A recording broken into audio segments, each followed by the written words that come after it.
সব latest update পেতে subscribe করুন আমাদের চ্যানেলে আর বেল আইকনে ক্লিক করতে ভুলবেন না।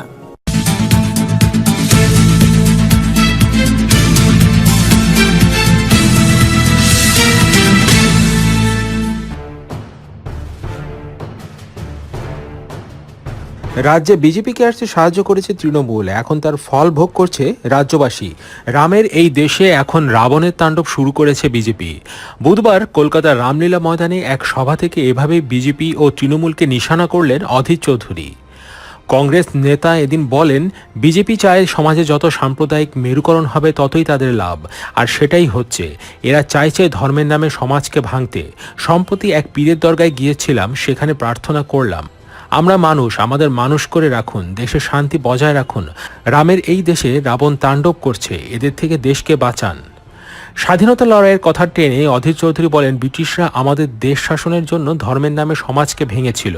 মুসলিমদের শত্রু হিসেবে দেখিয়েছিল ব্রিটিশরা, কারণ তারা জানতো এদেশে শাসন করতে গেলে ধর্মের নামে সমাজকে ভাঙতে হবে। কিন্তু স্বাধীনতার লড়াইয়ে দেশের সব ধর্মের মানুষ সামিল হয়েছিলেন। বরকতুল্লাহর সঙ্গে ভগৎ সিংহ ছিলেন।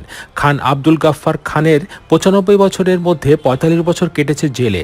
বহু কষ্টে পাওয়া সেই স্বাধীনতা আমাদের রক্ষা করতেই হবে, কারণ ধর্মের নামে দেশভাগের চেষ্টা চালাচ্ছে বিজেপি, আর এতে সাহায্য করছে মমতা বন্দ্যোপাধ্যায়। আবার একবার স্বাধীনতার লড়াইয়ের সময় এসেছে। রাজ্য কংগ্রেস প্রধান আরও বলেন, স্বাধীনতার পরে হিন্দু মুসলমানকে ভুল বুঝিয়ে লড়িয়ে দেওয়া হয়েছিল। আরএসএস এর লোকজন মহাত্মা গান্ধীকে হত্যা করেছিল। তার দোষ ছিল তিনি ঈশ্বর আল্লাহ তেরো নাম স্লোগান দিয়েছিলেন। ব্রিটিশদের পথেই হাঁটছে বিজেপি। গেরুয়া শিবির চাইছে হিন্দুদের পার্টি হোক বিজেপি।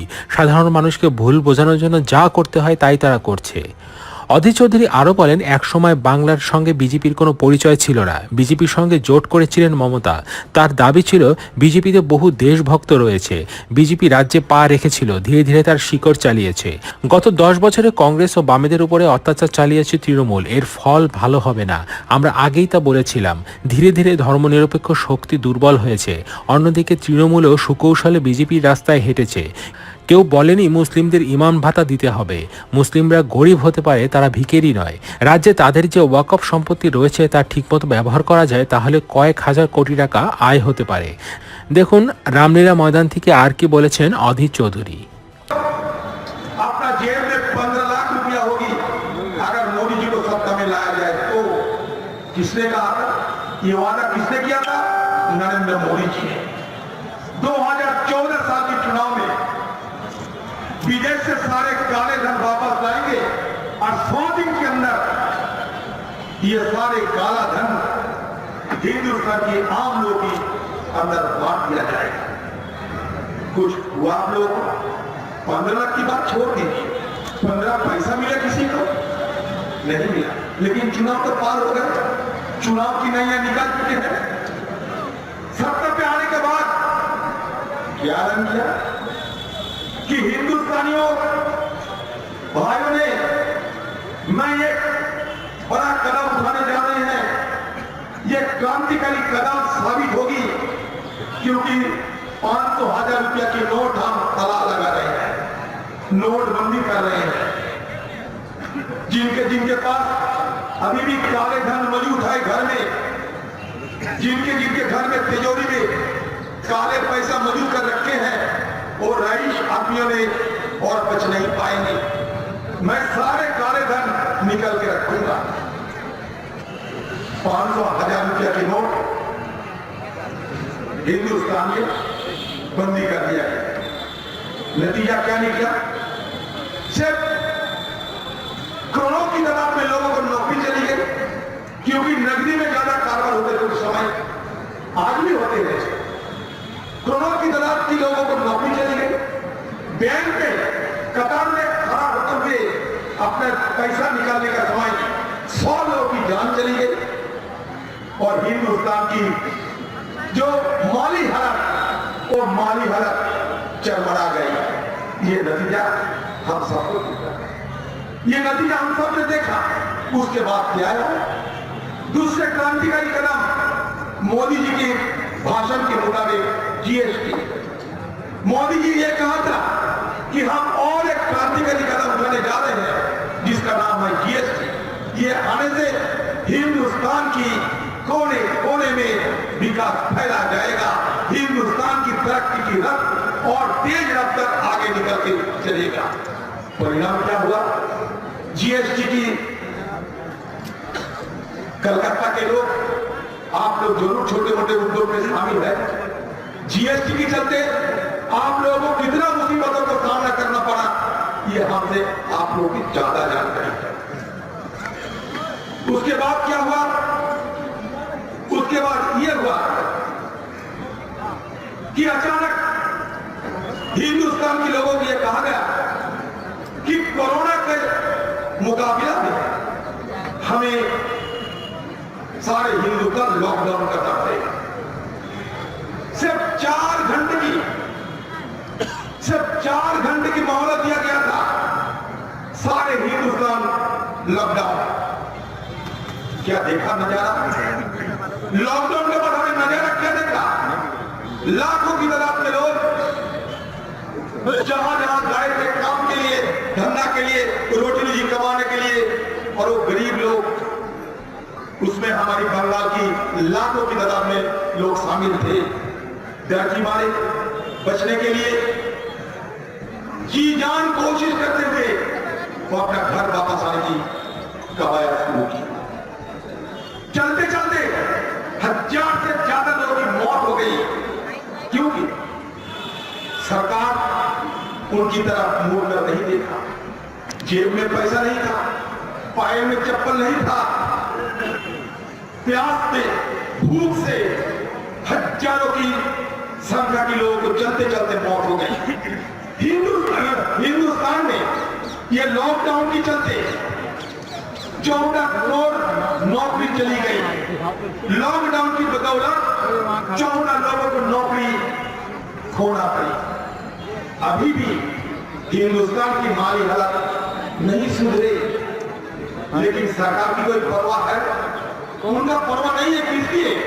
कि वो जानते हैं मैं जरूरत पड़े तो सारे उनकी जो समस्याएं हैं, उनकी जो तकलीफें हैं, ये तकलीफों को सुधारने की बजाय हम ध्रुवीकरण की सियासत कर लेंगे। बस हमारा वोट मिल जाएगा, हमारा जेब भर जाएगी और सत्ता में हम दोबारा आ जाएंगे। तो इसलिए बाकी लोगों की, बाकी आप लोगों की जो समस्याएं हैं, जो तकलीफें हैं, उसको ये सरकार नजरअंदाज करते आए हैं।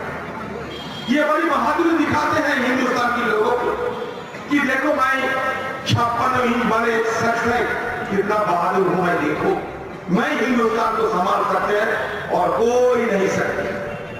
तो मोदी जी 1971 साल में जब बांग्लादेश की पैदा हुआ था, पाकिस्तान के खिलाफ वो जंग हिंदुस्तान की फौज किसकी अगुवाई में लड़ी थी? इंदिरा जी की अगुवाई में। आज तक सेकेंड वर्ल्ड वॉर के बाद दुनिया में ऐसा कोई घटना नहीं घटी जहां 93,000 सेना को बंदी बना के हमारे हिंदुस्तान की फौज इंदिरा गांधी की अगुवाई में पराजय किया था और नया बांग्लादेश में जन्म हुआ था।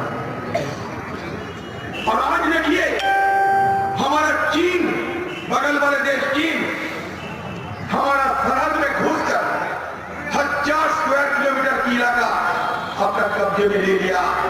और ये सरकार ये सिखाता है। मोदी जी हमारे प्रधानमंत्री वो खुद कहते हैं चीन की फौज ना हमारी सीमा में घुसे है, ना हमारा कोई कैंप उनकी कब्जे में है। जहां तक हिंदुस्तान की रक्षा मंत्री वो खुद कहते हैं, हमारा हिंदुस्तान की विदेश मंत्री खुद कहते हैं कि जब तक चीनी फौज ने अपना पुरानी जो सीमा थी उसमें वापस ना लौटेंगे तब तक हमारा शांति की वार्ता पूरी नहीं होगी। अगर चीन को हम ये कहें कि आप पूर्ववर्ती इलाका में फौज चले जाइए, हमारा इलाका छोड़ दीजिए, हम इसको मानेंगे या मोदी जी की बात मानेंगे जो कहते थे कि ना कोई चीना पोल हमारे देश में घुसा है, ना घुसे हुए हैं, ना हमारा क्या कब्जा है। तो इसीलिए भाई और बहनों, हमारे बुजुर्गों और दोस्तों, हम सबको बड़ी ढंग से सोचना चाहिए कि देश किसके हाथ में सुरक्षित होगा। एक चीज जरूर ध्यान में रखिएगा, जब तक हिंदुस्तान की सत्ता में कांग्रेस पार्टी थे, तब तक हिंदुस्तान में कभी माइनॉरिटी को, हिंदुओं को, किसी को ये महसूस नहीं हुआ, किसी को ये डर कभी नहीं पैदा हुई थी कि हम और सुरक्षित है। ये डर कभी नहीं पैदा, आज ये पैदा हो रहे हैं क्योंकि ये सरकार मुंह में तो ये कहते हैं, जुबानों में ये जरूर कहते हैं सबका साथ, सबका विकास, सबका विश्वास, लेकिन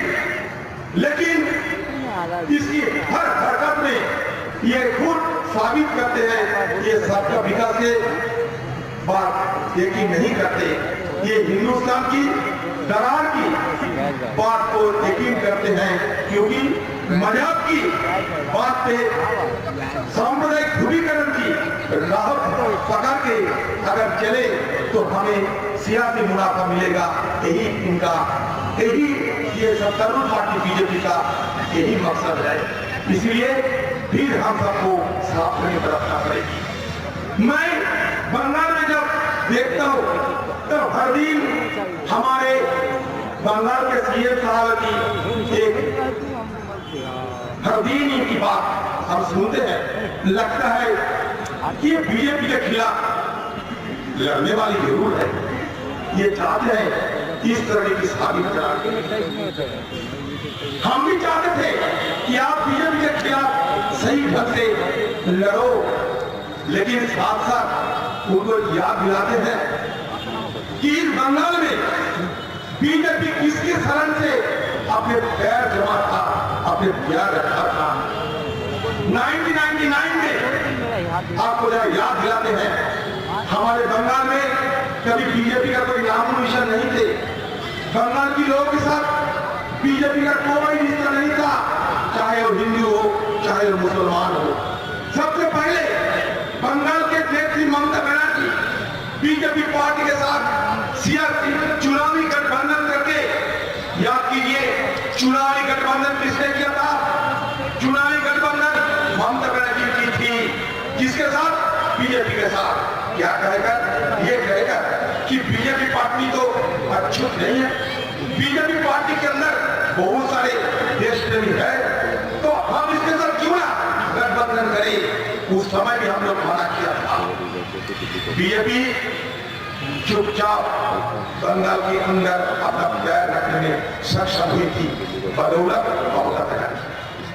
धीरे धीरे अपना पकड़ बढ़ाते गए। ममता बनर्जी चुप्पी साधी रही। ममता बनर्जी की निगाह में ये आया था कि उनके खिलाफ बंगाल में दो उनकी विरोध कर सकते हैं, एक कांग्रेस पार्टी और एक लेफ्ट पार्टी। ममता बनर्जी पिछले 10 सालों से हमारी मदद से सत्ता में आई, लेकिन सत्ता में आने के बाद पिछले 10 सालों